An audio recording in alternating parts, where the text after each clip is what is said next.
মাওলানা সাদ সাহেব রাহমাতুল্লাহ আলাইহি এই কাজ আর যে খানদান তাদের খানদানের বহুত কুরবানি আছে, তাদের খানদানের যে অনেক অবদান আছে আমরা সকলেই জানি। তার আগে আপনি বলুন তো মাওলানা সাদ সাহেব কবে মারা গেলেন? কারণ দর্শক আমরা সকলেই জানি কোন ব্যক্তি যখন মারা যায় তখন তার নামের শেষে রহমতুল্লাহি আলাইহি লাগানো হয়, কিন্তু এই ব্যক্তি বলতেছেন যে মাওলানা সাদ সাহেব রহমতুল্লাহ আলাইহি। আচ্ছা আপনি বলুন তো যে মাওলানা সাদ সাহেব কবে মারা গেলেন?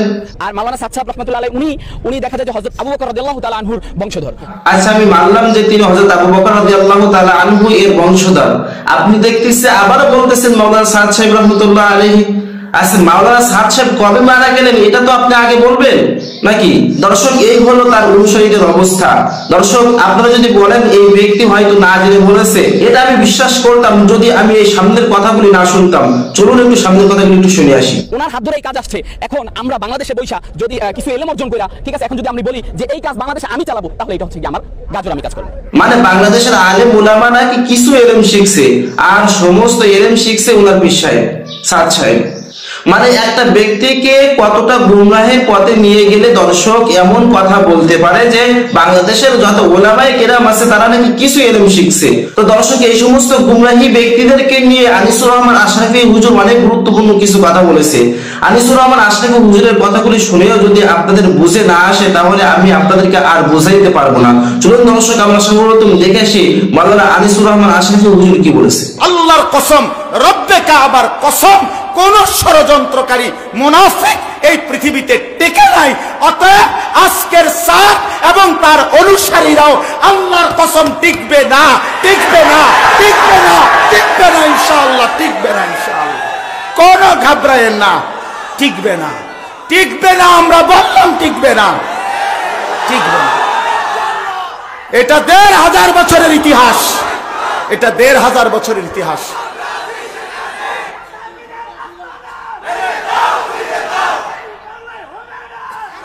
আমরা রাখো ভাইয়া, আমরা ওরা সাদপন্থী, আমরা জুবায়ের পন্থী না। আমরা সারা পৃথিবীর ওলামায়ে কেরাম ইমানদার নিয়ে দাওয়াত তাবলীগের সদস্য। আমরা জুবায়ের সাহেব আমাদের একজন মুরব্বী, কিন্তু আমরা জুবায়ের সাহেবের অনুসারী না, আমরা ঈমানের অনুসারী। আমরা মহান আল্লাহ পাকের গোলাম রাসূলুল্লাহ সাল্লাল্লাহু আলাইহি সাল্লামের অনুসারী। আমরা আজও বলি, এ কথা স্পষ্ট। ২ নাম্বার কথা, এ কথা স্পষ্ট। আপনারা যদি ইতিহাস চর্চা করেন, আমি ব্যক্তিগতভাবে জীবনে সবচেয়ে বেশি যেটুকু পড়ছি ইতিহাসের বই পড়ছি। আমার সারা জীবনের শখ ছিল ইতিহাস পড়া। এখনো এই ১৪৫০ বছরের ভিতরে রাত গভীরে ইমানদার মুসলমানদের উপরে আক্রমণ করার এই রীতি, আল্লাহর কসম, রব্বে কাবার কসম, এই পৃথিবীর ইতিহাসের একজন ঘৃণ্য মুনাফিক আছে।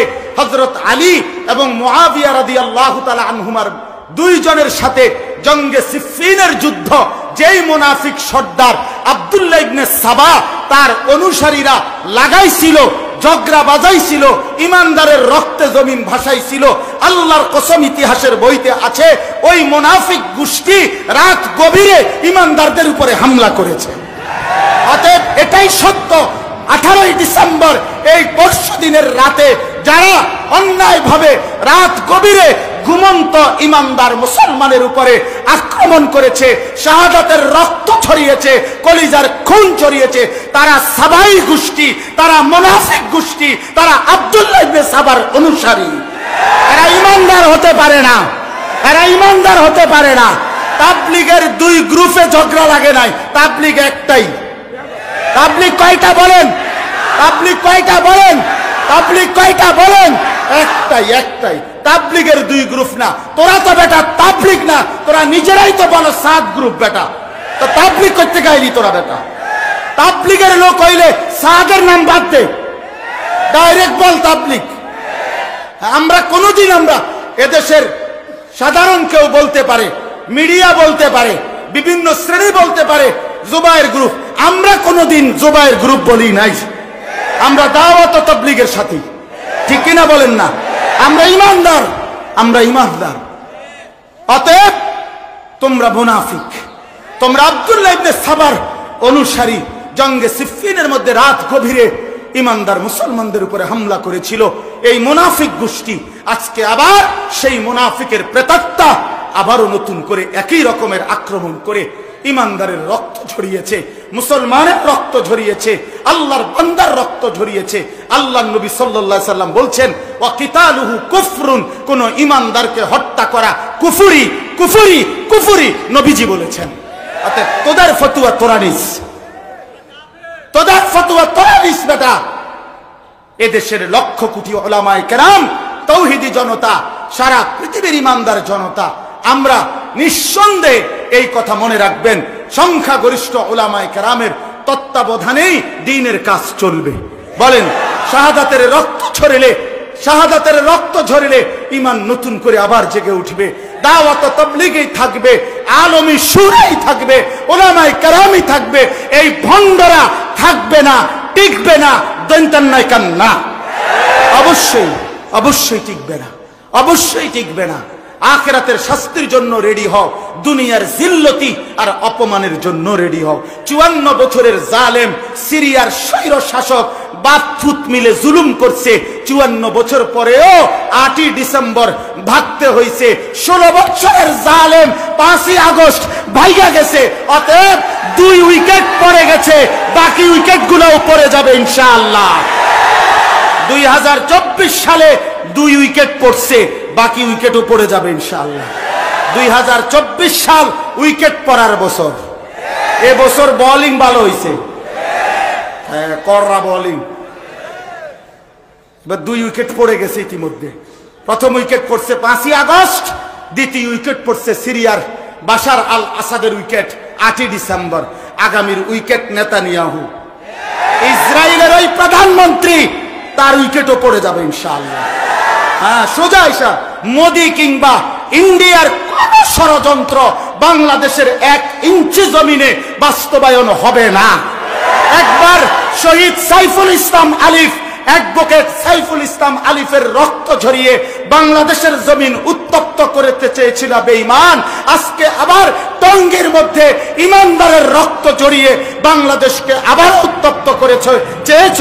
আমরা স্পষ্ট করে বলি, ভারতের প্রেতাত্মারা, রয়ের এজেন্টরা, তোমাদের সিদ্ধান্ত, তোমাদের চিন্তা এই জমিনে বাস্তবায়ন হবে না, হবে না, হবে না।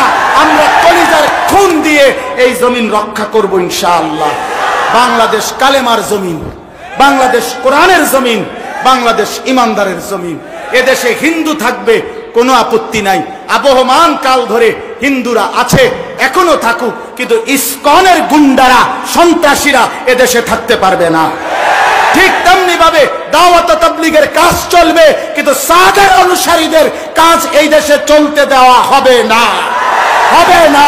তোদের ভারতের বাবার কাছে তোরা চলে যা, ভারত বেটা, তোদের ওর কাছে, উনি যেখানে ওইখানে যা বেটা। এটা ইমানদারের জমিন, ওলামায়ে কেরামের জমিন, এটা শাহজালালের জমিন। আমার দেশের লক্ষ কোটি ইমানদার যুবক ইনশাআল্লাহ কলিজার খুন দিয়ে ইসলামের পতাকা উড়াইয়া রাখবেই ইনশাআল্লাহ। আমরা রাজি তো ইনশাআল্লাহ, আমরা রাজি তো ইনশাআল্লাহ। আমরা 130 কোটিকে ভয় পাই না, আমাদের একজন, তিনি আল্লাহ। কয়জন? তুমি ওই পেঁয়াজের দমক দিও না, আলু বন্ধ করে দিবা, পেঁয়াজ বন্ধ করে দিবা। পেঁয়াজ মোদির আব্বার না, পেঁয়াজ মোদির বাফের না, আলু ওই ইন্ডিয়ার বাফের না, বরং ইন্ডিয়ার 130 কোটি বেঈমানকে যিনি পেঁয়াজ দেয়, আলু দেয়, খাদ্য দেয়, তিনি আমার আল্লাহ, আমার আল্লাহ। তোর কিসের বেটা? তোর তো মূর্তি ছাড়া কিচ্ছু নাই বেটা, ওইটা আমার আল্লাহ বেটা, ওইটা আমার আল্লাহ। আমি যারে সেজদা করি তিনি তোদেরকে খাওয়ায়, আমারে ধমক দেয়। বেকুব দেখছেন, মন্ডা চাই ঠিক করন, কয় কি বেটা, বলস কি বেটা, কাকে ধমক দেস বেটা?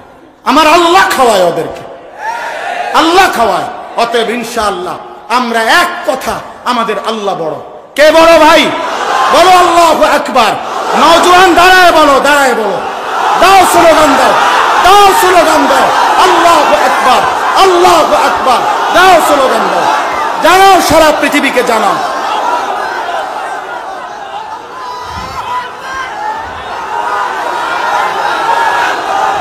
হ্যাঁ, স্লোগান দাও, দাও স্লোগান, দাও স্লোগান দাও।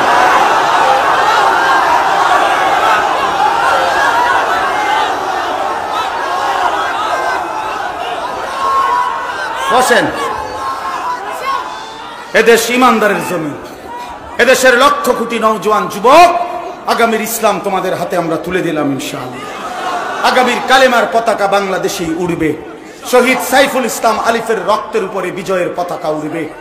হ্যাঁ, 7 শহীদের রক্তের উপরে, শহীদের খুনের উপরে টঙ্গী থেকে, কাকরাইল থেকে সাদের অনুসারীরা বিতাড়িত হবে ইনশাআল্লাহ, ইনশাআল্লাহ, আজ কিংবা কাল। মাওলানা আনিসুর রহমান আশরাফি হুজুরের কথাগুলো আপনাদের কাছে কেমন লেগেছে অবশ্যই কমেন্ট করে জানাবেন। আজকে এই পর্যন্ত ভিডিওটি ভালো লাগলে অবশ্যই লাইক দিবেন এবং বেশি বেশি শেয়ার করে অন্যদের কাছে সুযোগ করে দিবেন। আসসালামু আলাইকুম।